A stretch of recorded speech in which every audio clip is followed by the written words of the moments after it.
반갑습니다. 사랑합니다. 네. 이 시대는 위로가 필요한 시대입니다. 개인들 간의 위로가 필요하고 우리 나라도 그렇고 온 세상을 봐도 위로가 필요합니다. 이 세상 지금 전쟁으로 여기저기 우리가 비참한 상황을 보고 있습니다.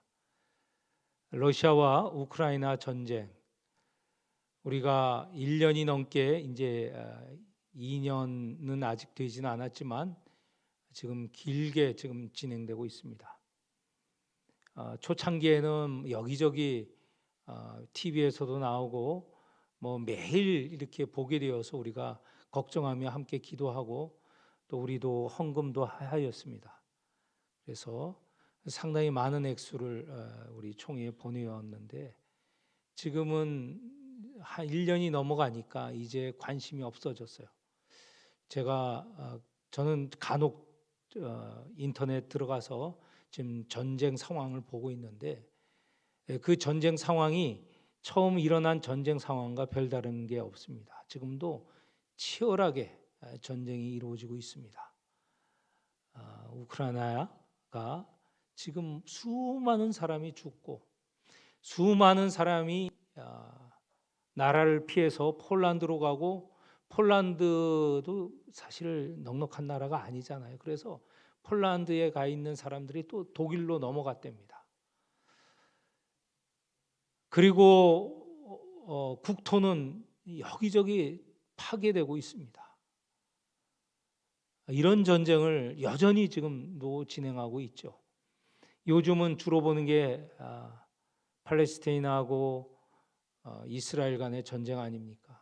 마치 영화관에서 영화 보듯이 지금 그 전쟁을 보고 있는데 수많은 사람이 죽고 있습니다. 많은 이들이 죽음으로, 또 죽은 자를 갖고 있는 가족들은 눈물로 지금 슬퍼하고 있습니다. 이런 전쟁터에 평화가 필요하죠. 또 다가서서 위로가 필요한 시기입니다. 세상만 그렇습니까? 우리나라 지금 이 안에서도 많은 이들이 슬퍼하고 고통 가운데 있습니다. 위로가 필요합니다. 경제는 어려워지고 있고, 정치는 혼란에 빠져 있고, 나라가 어떻게 가고 있는지 다 걱정하고 있습니다. 사실 위로가 필요한 시기입니다. 서로 간에 위로하고 격려하고 서야 되는데 지금 누가 위로할 수 있을까? 정치인들 가운데, 기업인들 가운데, 또는 어떤 종교인들 가운데 정말 참 위로자가 되는 사람이 있는가? 우리 주변의 가족들, 또 우리 주변의 이웃들을 보더라도 다 위로받기를 원하지 위로할 사람이 없죠. 위로가 필요한 세상입니다. 오늘 우리가 읽은 40장 1절에 보면 하나님께서 백성들에게 위로를 선포하라고 하십니다. 너희의 하나님이 이르시되 너희는 위로하라, 내 백성을 위로하라. 이 말씀이 오늘 우리에게 정말 적절한 필요한 말씀입니다. 위로가 필요한 세상, 하나님의 말씀으로 이 시간 위로받기를 원합니다. 그런데 이 위로라는 게 도대체 뭔가? 우리가 생각하죠. 고통이나 슬픔 가운데 있는 사람에게 다가가서 그들에게 함께하고 힘이 되어주고 그들이 그 슬픔에서, 그 고통에서 벗어날 수 있게 하는 이것이 위로가 아닙니까? 그런데 그런 위로는 개인 간에는 적절한 방식입니다. 슬픔, 고통당한 찾아가죠. 함께하죠. 격려하죠. 지지해 주죠. 그러면 위로를 받죠. 그런데 우리 사회에 일어나는 이 큰일, 이 세상에 일어나는 이 전쟁, 어떻게 위로가 될까? 위로의 주체는요, 오늘 우리가 이 설교 끝에 또 우리가 이 말씀 끝에 만나게 되지만 하나님만이 진정한 위로자가 되어 주십니다. 하나님만이 진정 온 세상, 이 사회와 개인들을 위로하실 수 있는 분이라는 것을 우리가 명백하게 분명하게 우리가 기억하고 이 시간 고백하여야 하겠습니다. 우리가 읽은 성경 이 이사야서 뒷부분 51장 3절에 보면 위로에 대해서 이렇게 말씀하고 있습니다. 제가 이사야 51장 3절을 읽도록 하겠습니다. 나 여호와가 시온의 모든 황폐한 곳들을 위로하여 그 사막을 에덴 같게 그 광야를 여호와의 동산 같게 하였나니 그 가운데에 기뻐함과 즐거움과 감사함과 창화하는 소리가 있으리라. 여기에 보면 온전한 위로가 설명되어 있고 그 온전한 위로를 주시는 분은 하나님이시다라는 것을 알 수 있습니다. 당시 어떤 시대입니까? 지금 바벨론으로 포로로 잡혀와 있고 그들이 떠나온 고향 이스라엘, 거기는 광야 같고 그리고 사막과 같이 변하여져 있습니다. 황폐해져 있다는 것이죠. 국토, 지역만 그렇게 황폐해져 있습니까? 그곳에 사는 사람들, 그곳에 사는 백성들, 그곳의 삶 전체가 다 이렇게 황폐해져 있다는 것이죠. 그런데 참 위로는 뭔가? 그 이스라엘, 황폐한 이스라엘을 에덴과 같게, 여호와의 동산과 같게 만드는 게 참 위로라는 것이죠. 에덴, 동산, 어떤 곳입니까? 하나님과 동행하며 늘 기쁘고 즐거운 삶을 살아가는 곳이 에덴이 아닙니까?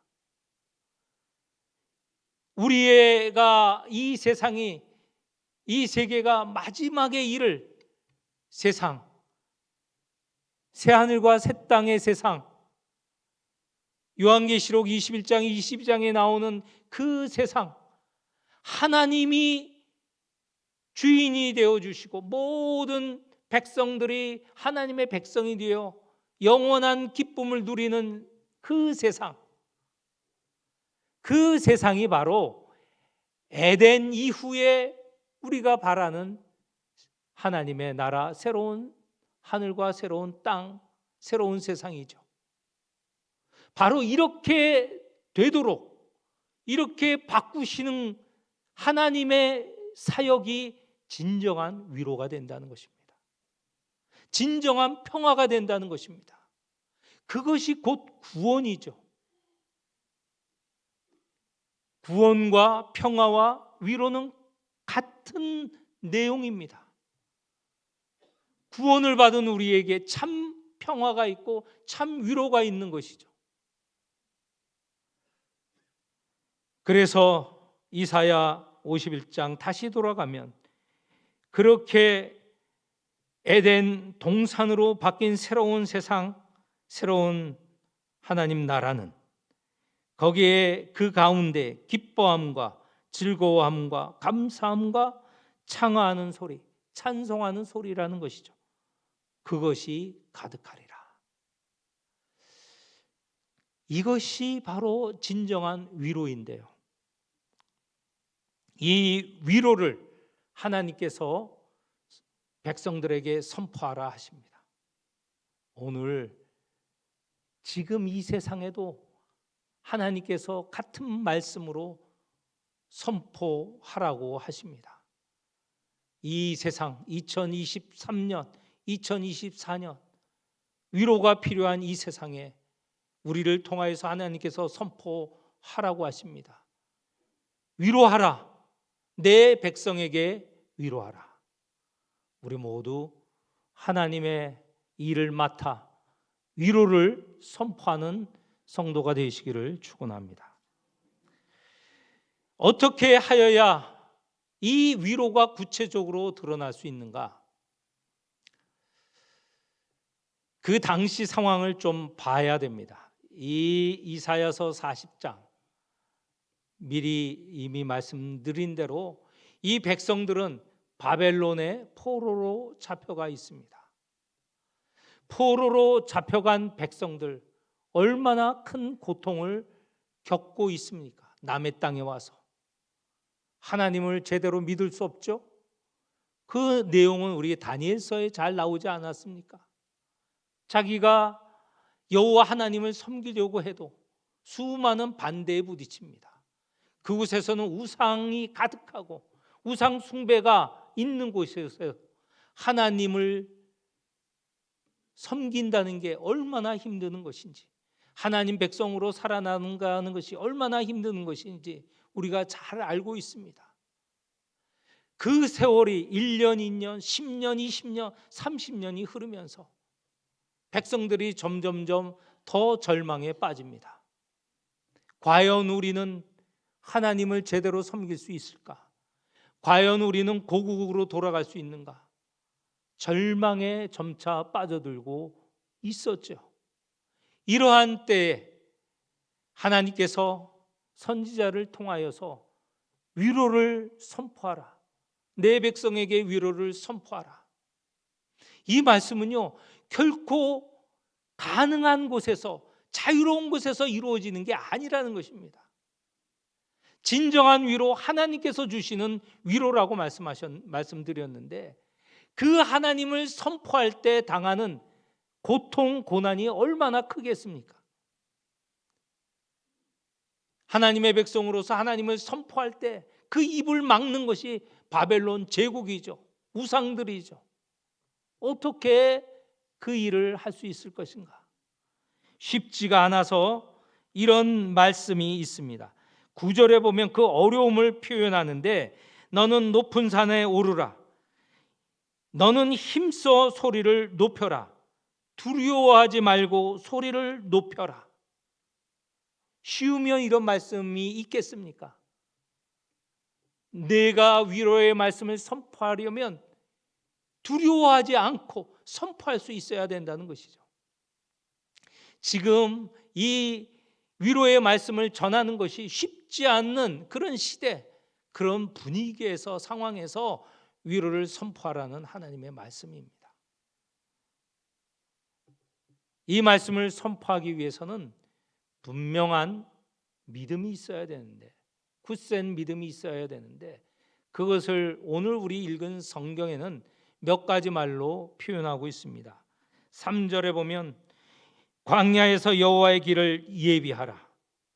5절 여호와의 영광이 나타나리라.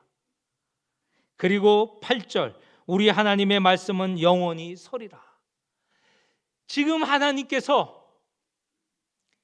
너희 이 바벨론 포로로 잡혀간, 그래서 거기서 고난을, 힘든 삶을 살고 있는 자들에게 하나님이 나타나실 것이다. 하나님이 앞서 너희의 땅 이스라엘로 인도하실 것이다. 이 말은 헛된 말이 아니고 영원한 하나님의 말씀이다 라는 말로 위로를 전하는 자에게 굳센 믿음을 주고 계십니다.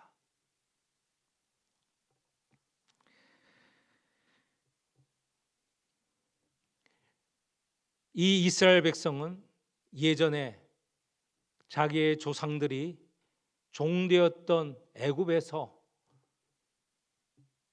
풀려나서 광야를 거쳐서 이 가나안 땅 이스라엘로 들어간 역사를 알고 있습니다. 그 모든 과정은 누가 주관하셨느냐? 하나님께서 주관하셨습니다. 그 거대한 애굽 제국을 하나님께서 치셔서 백성들이 나올 수 있었고, 어려운 그 고통스러운 광야 땅을 지나게 하셨고, 그리고 마침내는 가나안 땅에 이르게 하셔서 이스라엘을 이루게 하셨습니다. 이 믿음을 가진, 그런 역사적인 경험을 한 백성들에게 이 바벨론도 마찬가지다. 너희들도 이곳에서 나갈 수 있다. 이스라엘, 저 먼 이스라엘까지 내가 인도하겠다. 그리고 너희를 마침내 이스라엘로 떠나온 고국 고향으로 드리겠다라고 말씀을 하시는 것입니다. 그러면서 몇 가지 지금 이 바벨론 상황에 힌트를 주십니다. 그것은 2절에 나와 있습니다. 너희는 예루살렘의 마음에 닿도록 말하는데, 그들이 그 위로를 들을 수 있게 말을 하라는 것인데 몇 가지 내용입니다. 노역의 때가 끝났다. 노역의 때가 끝났다. 지금 보기에는 이 백성들이 바벨론의 포로로 잡혀가서 꼼짝 못하는 상황이겠지만 그 포로로 잡혀간 시기가 끝나간다라는 거예요. 하나님께서 당시 역사를 주관하셔서 그 막강하고 변함이 없고 영원히 지속될 바벨론을, 바사라는 나라를 일으켜 세우셔서 바벨론을 치고자 하셨던 것이죠. 하나님은 이 역사의 주관자 아니십니까? 그 하나님께서 이 백성들, 바벨론에 있는 백성들에게 너희는 곧 풀려날 것이다 라는 말씀을 주십니다. 두 번째, 2절 중반에 보면 너희의 죄악이 사함을 받았다. 이 바벨론 포로로 잡혀온 게 얼마나 큰 죄악이었습니까? 바벨론 포로로 잡혀오기 전에 하나님께서 선지자를 보내어 누차 말씀하셨습니다. 너희는 우상 숭배를 하지 말고 나에게로 오라. 나를 섬기라. 너희는 가난한 자를 학대하지 말고 가난한 자를 형제처럼 여기고 그들을 보살펴라. 그들은 그 하나님의 말씀을 듣지 않았어요. 너희들이 내 말을 듣지 않으면 너희들은 포로로 잡혀갈 것이고 너희의 이 국토는 철저히 파괴될 것이다. 듣지 않았습니다. 그리고 지금 이 바벨론에 포로로 잡혀와 있는 거 아닙니까? 그런데 하나님께서 너희의 죄가 이제는 사함을 받았다.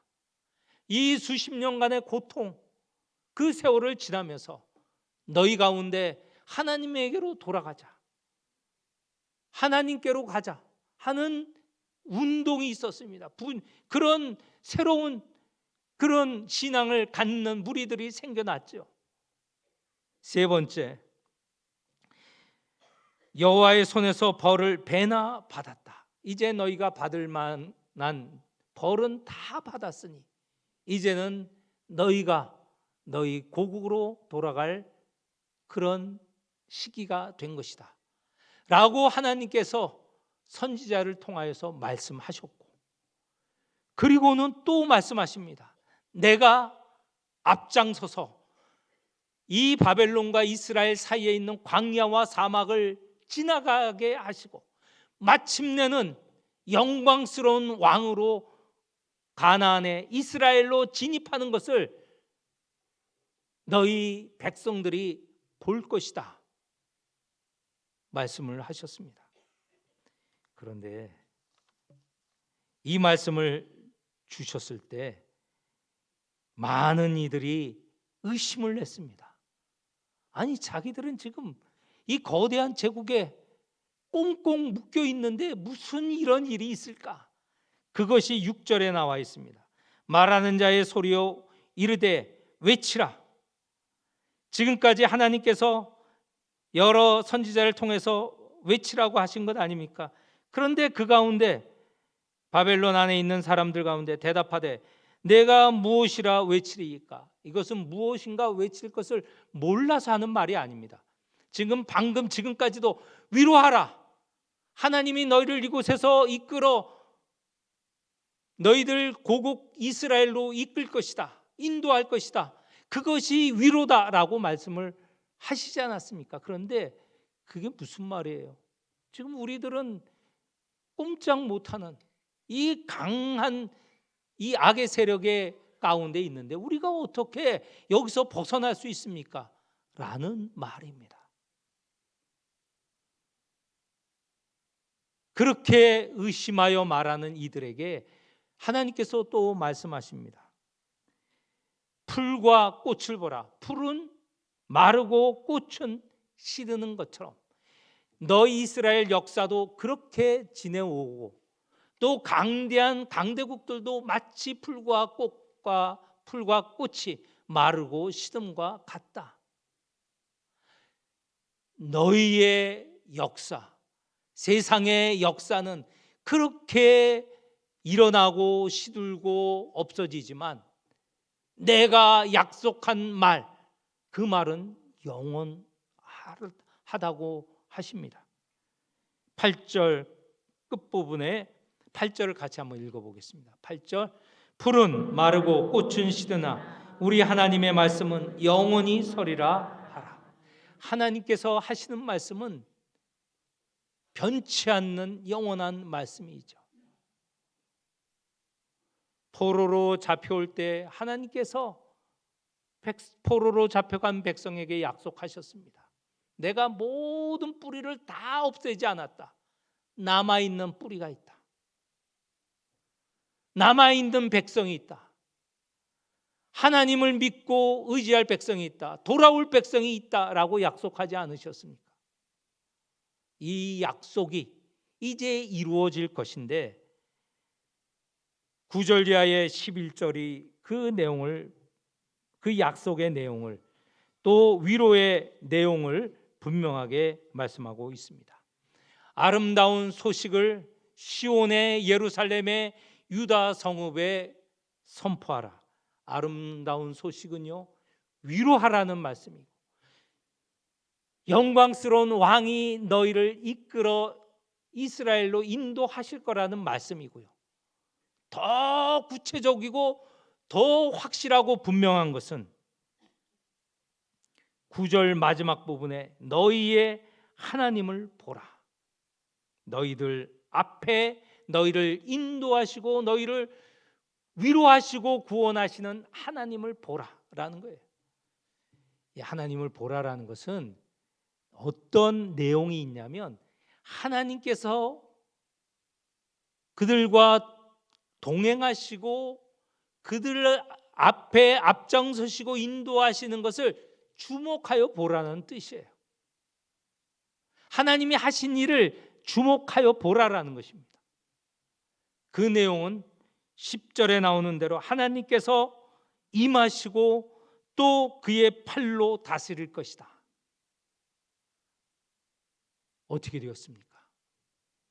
결국은 나중에 우리가 읽게 되었지만 하나님께서 그들을 바벨론에서 풀어서 광야를 지나 유다, 이스라엘로 인도하시지 않았습니까? 지금 포로로 잡혀온 그리하여 절망 가운데 고통 가운데 애통하며 지내는 이 백성에게 하나님께서 위로를 선포하셨습니다. 너희를 구원할 것이다. 너희를 이 포로된 상황에서 풀어서 고국으로 보낼 것이다. 그 모든 일을 주관하시는 분은 하나님이시다. 하나님은 너희들과 함께 하시고 너희들을 다스릴 것이다. 말씀하셨습니다. 이제 앞으로 오실 주님을 바라는 우리도 마찬가지입니다. 지금 이 세상이 마치 바벨론 포로 생활하던 이스라엘과 같이 우리도 이 어두움에 사로잡힌 것과 같은 이런 세월을 보내고 있습니다. 세상은요, 전쟁 가운데 있죠. 세상은 온난화, 이 세상이 점점 뜨거워져서 앞으로 20년 후까지 이 우리의 삶을 25년 안으로 우리의 삶을 바꾸지 않으면요, 다시 말해서 기름 떼는 일, 그리고 석탄 떼는 일, 다시 말해서 그로 인하여서 생기는 모든 편리한 생활을 바꾸지 아니하면 더 이상 우리가 이 지구 안에 살아가기 어려운 기후 변화, 기후가 위기, 아니 기후가 우리 삶을 어렵게 할 것입니다. 아니 불가능하게 할 정도로 지금 상황이 되어 가고 있습니다. 우리의 삶은요 퍽퍽해지고 있어요. 서로 위로하지 않고 서로 공격하고 갈등하고 있습니다. 진정한 위로가 필요한 시기이죠. 누가 위로할 것인가? 앞으로 우리에게 오실 우리 주님 예수 그리스도께서 당신과 함께 올 새로운 세상, 새로운 하늘과 새로운 땅에서 우리 모두에게 진정한 위로와 평화를 주실 것입니다. 그러나 우리에게 책임이 있습니다. 믿는 그리스도 성도로서 이 땅에 살아가면서 이 땅에 앞으로 올 새로운 세상을 이미 올 세상을 이루어가며 살아가야 된다는 것이죠. 하나님께서 우리에게 그런 사명을 주셨어요. 그냥 눈 감고 이 어려움을 피하고 나 홀로 살아가라고 하는 것이 아니라 이 세상 가운데, 이 위로가 필요한 세상 가운데 이 위로를 선포하며 이 위로가 증거되는 세상으로 만들어가야 하겠습니다. 이것이 그리스도인으로서 소금과 빛의 생활이고, 이것이 하나님 나라 백성으로 살아가는 자의 책임이고, 이것이 오늘 위로를 선포하라, 내 백성을 위로하라, 이 말씀이 우리에게 주어진 것입니다. 우리 모두 위로가 필요한 이 세상에 위로를 선포하는 하나님의 백성이 되시기를 축원합니다. 하나님 아버지, 우리 모두 하나님의 백성으로서 위로가 필요한 이 세상에 하나님의 참 위로를 선포하게 하여 주옵소서. 하나님, 세상은 절망 가운데 어쩔 줄 몰라 하고 있습니다. 어떤 이들은 더 악하게 하고 있습니다. 더 살지 못하는 세상으로 그렇게 이끌어가고 있는 사람들도 있습니다. 이런 세상에 참 위로, 참 평화를 전하는 하나님의 백성, 성도가 되게 하여 주옵소서. 예수님 이름으로 기도합니다. 아멘.